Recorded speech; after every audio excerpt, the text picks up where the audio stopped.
Hi everyone, I'm John Perlette, Director of the Upper School here at Oak Hall. On behalf of the faculty and the staff of the Upper School, I'd like to welcome all of you, whether you are a new student, a returning student, one that will be joining us online, or here in person, to the 2020-21 school year.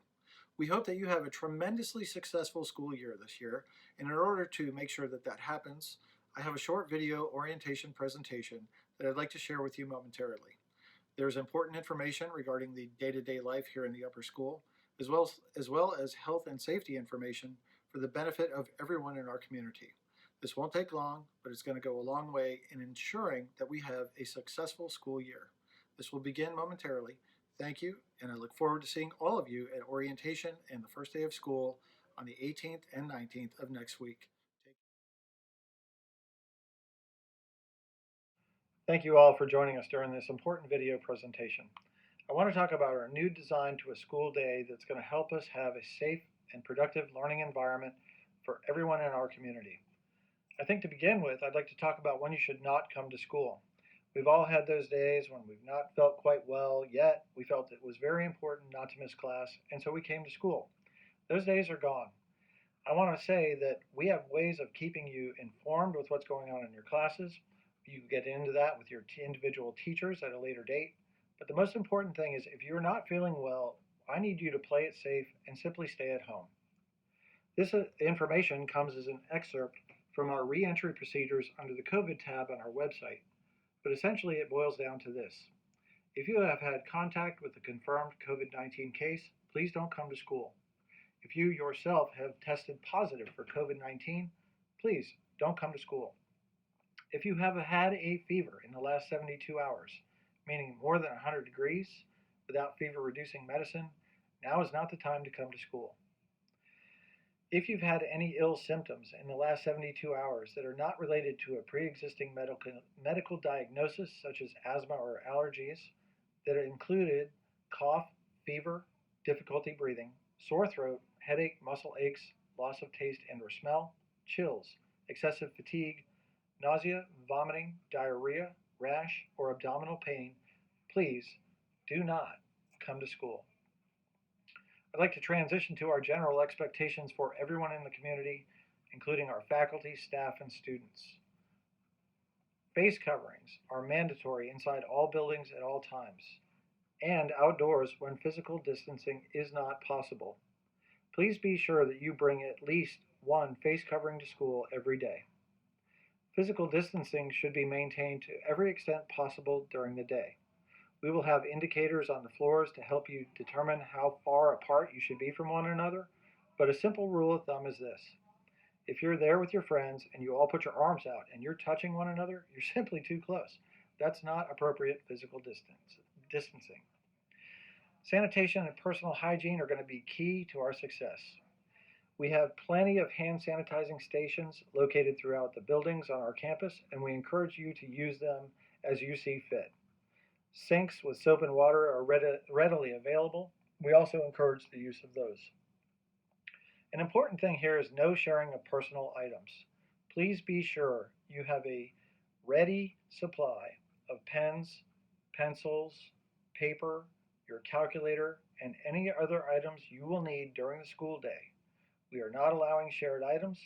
Please be sure you have your own supply of these necessary pieces of equipment for your success during the school day. Let's take us some time and talk through what the school day is going to look like, starting with arrival on campus. We had previously published that students should not arrive to the upper school building before 8 o'clock. We realized, though, that this could be a real challenge for some of our families, and in order to accommodate that, we're going to open the upper school building at the main entrance starting at 7:30. This entrance will stay open all day long, but this will be the only entrance that students can use between the hours of 7:30 and 8 o'clock. When you arrive, we will quickly scan your temperature, make sure that you are under 100 degrees, and we'll give you a sticker to affix to your shirt, which will be your entry ticket to your A period class.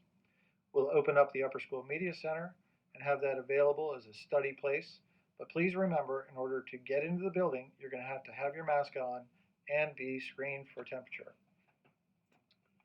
If you arrive on campus between 8 o'clock and 8:25, We're going to open the Coffin Art Gallery doors and have a temperature screen station there, as well as sticker distribution in case you need to drop off musical equipment or if you want to use that as a convenient entry point. If you have athletic equipment, we will open the gym between 8 o'clock and 8:25 to drop off that equipment.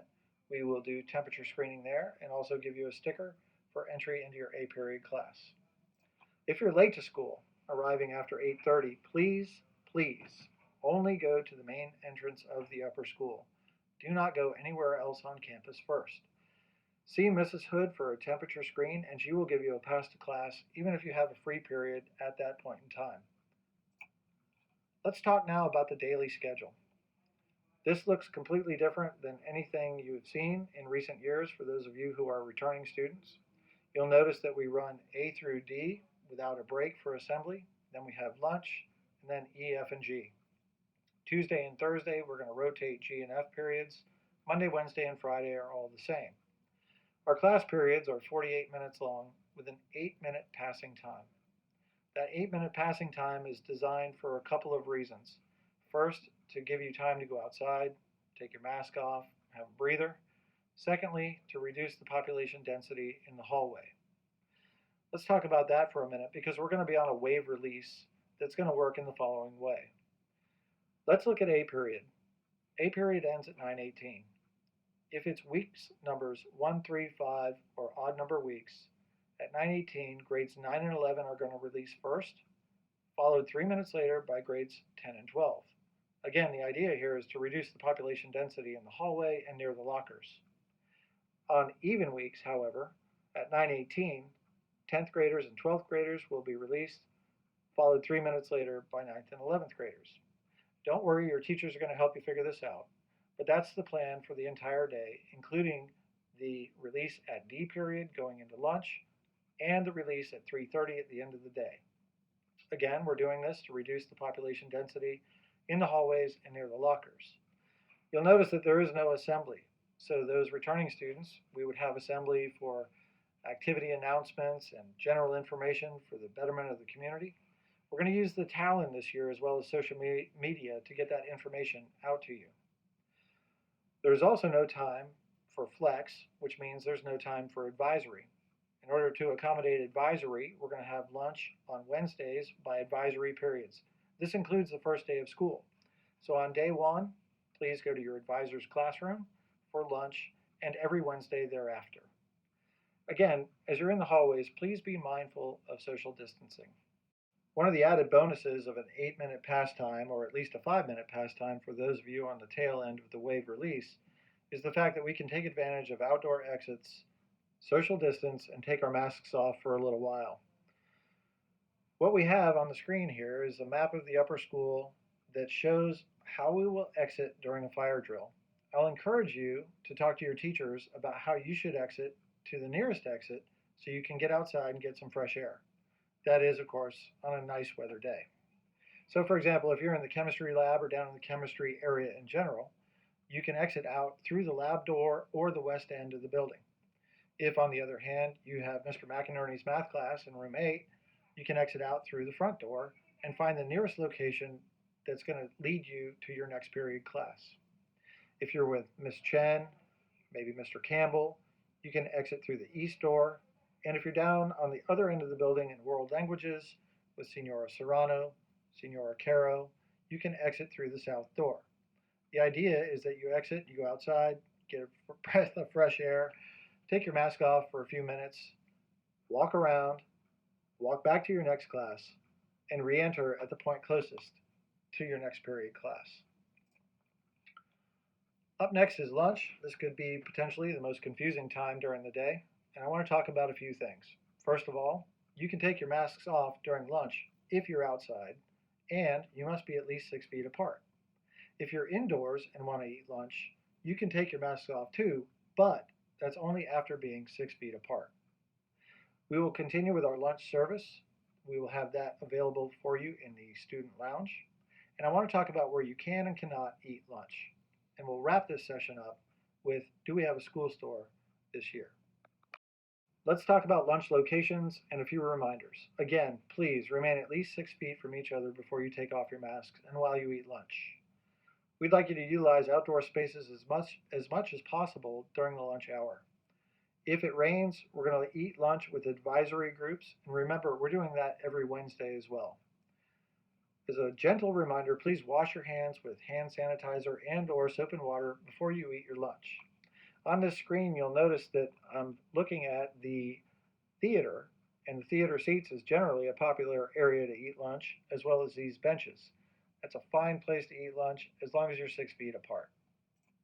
Other lunch locations include the bridge, as well as the steps and the front porch there, or back porch, depending upon your perspective, of the Coffrin Arts Center.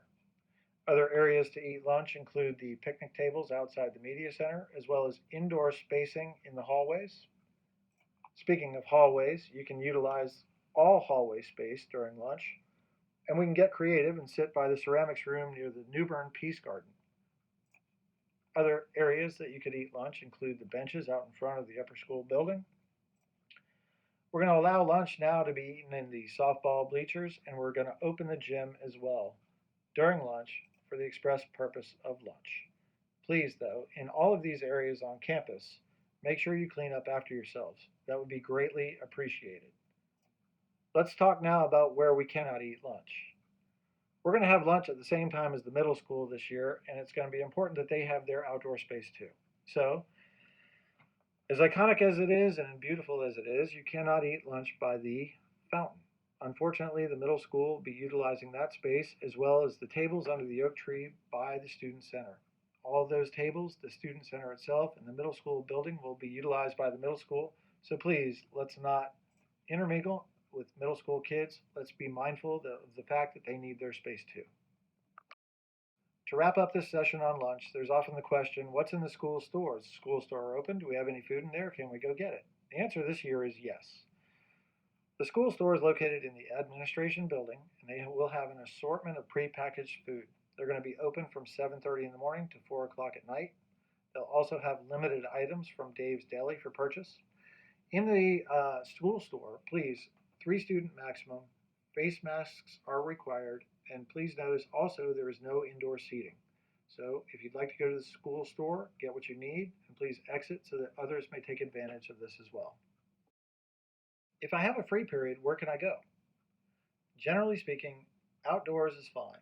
On a nice weather day, please feel free to go outside, take off your mask, and remember you can do that if you're more than 6 feet apart from your friends. If you do not want to go outside, we have 2 areas that we ask that you utilize indoors. First, the student lounge, and secondly, the media center.